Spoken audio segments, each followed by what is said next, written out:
Hai rakan-rakan.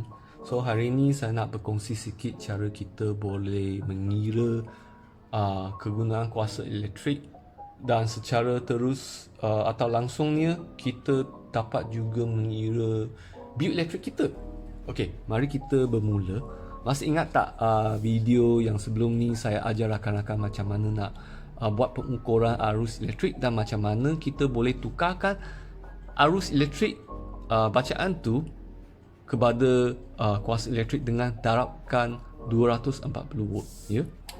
Kalau rakan-rakan masih ingat, kuasa sama dengan arus darab dengan volt, dan rumah kita sebenarnya pakai 240 volt. So kalau 1 amp arus yang kita biasanya ukur adalah 1 ampere, kalau darab dengan volt kita akan dapat 240 watt. Okey, harap rakan-rakan masih ingat. So untuk pengiraan kegunaan elektrik, contohnya lah kalau kontraktor datang ke rumah rakan untuk install smart meter tu, kalau install pada pukul 10, kita akan dapati bacaan dia sifar saja. Dia tak ada bacaan lagi, ya. So rakan-rakan bayangkanlah ini 10 pagi kan. Okey.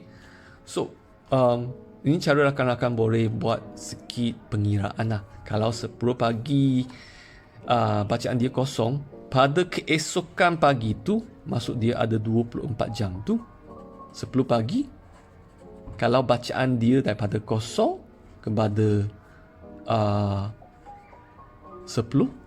maksud dia dalam 24 jam tu kita pakai 10 unit. Tapi unit tu dalam apa? Okey, saya nak jelaskan. Kalau rakan-rakan nampak dekat meter sini ada 1 unit, maksud dia kita menggunakan 1 kilowatt hour. So apa maksud dia 1 kilowatt hour? Kilo tu maksud dia 1000. Watt tu masih ingat dekat sini? Watt ni adalah kuasa dia. Okey, kuasa, dan hour tu jam. So maksud dia kalau 1 kilowatt hour kita dah menggunakan 1000 watt dalam 1 jam. Atau mungkin saya boleh jelaskan macam ni. Kalau kita ada 1 horsepower punya aircon, dan bayangkan aircon tu menggunakan 1000 watt. Biasanya aircon pakai 800 watt saja bila kompresor dia jalan kan. Bayangkanlah kompresor dia asyik jalan, yang aircon tu tua sangat, dia pakai 1000 watt kan. Kita menggunakan 1000 watt tu, onkan aircon dalam 1 jam tu, dia akan memberi bacaan 1 kilowatt hour dalam meter kita. Kalau meter kita dapat bacaan 10, maksud dia dalam 24 jam tu kita menggunakan 10,000 watt dalam 24 jam tu. 10,000 watt atau 10,000 watt ni jam lah. Setiap jam tu kita pakai kena bagilah. Okey. Tapi dalam 24 jam tu kita pakai 10,000 watt. So bayangkan kita ada 1 horsepower aircon dekat rumah saja. Setiap malam saya buka 3 jam.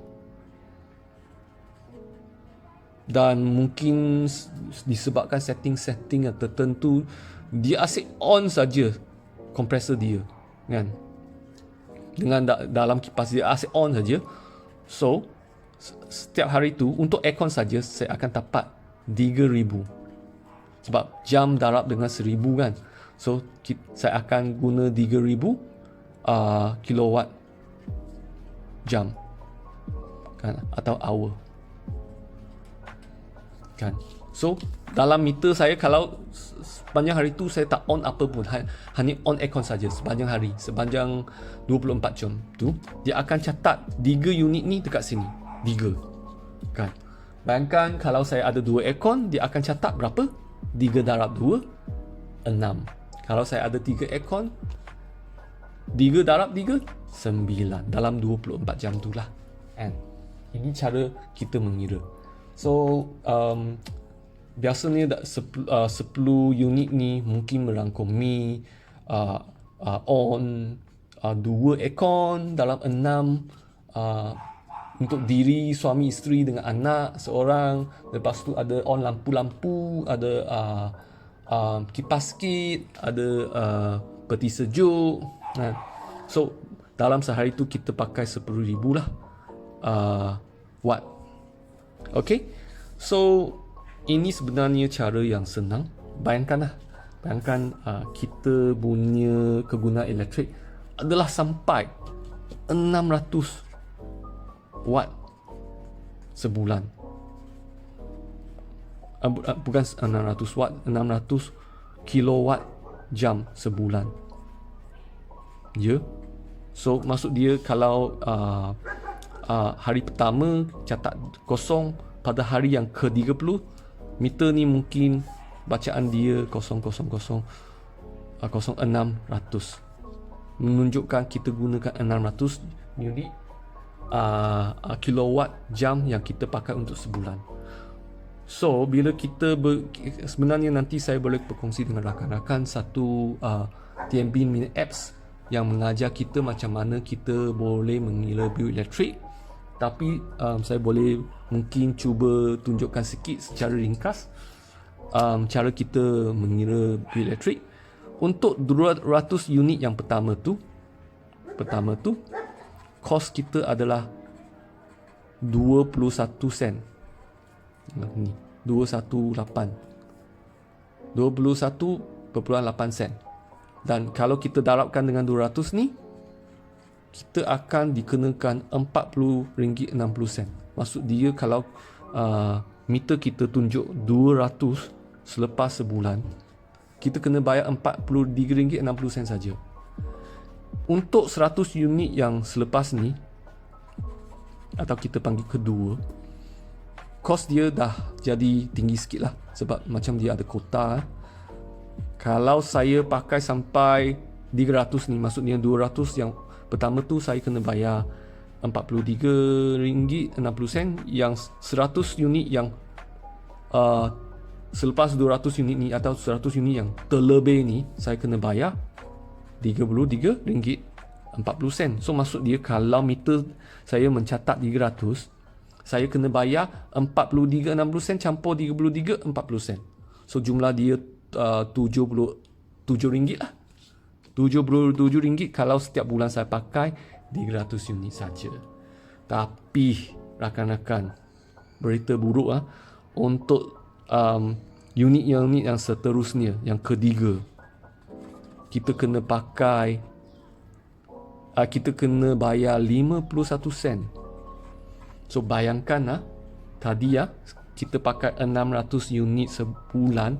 So 300 unit yang seterusnya, sebab 300 unit yang pertama tu kita bayar RM77, dan 300 unit seterusnya kita kena darab dengan 51 sen ni, dia akan jadikan 154.80 sen. So ini yang jadi mahal, yang ketiga ni. Bila kita masuk kota yang ketiga ni, dia akan jadi paling mahal. So jumlah dia 231.80 sen. Tapi ada rebate lah. Rakan-rakan boleh tengok balik aplikasi daripada internet tu. Dia akan tolong kira lah apa rebate dia.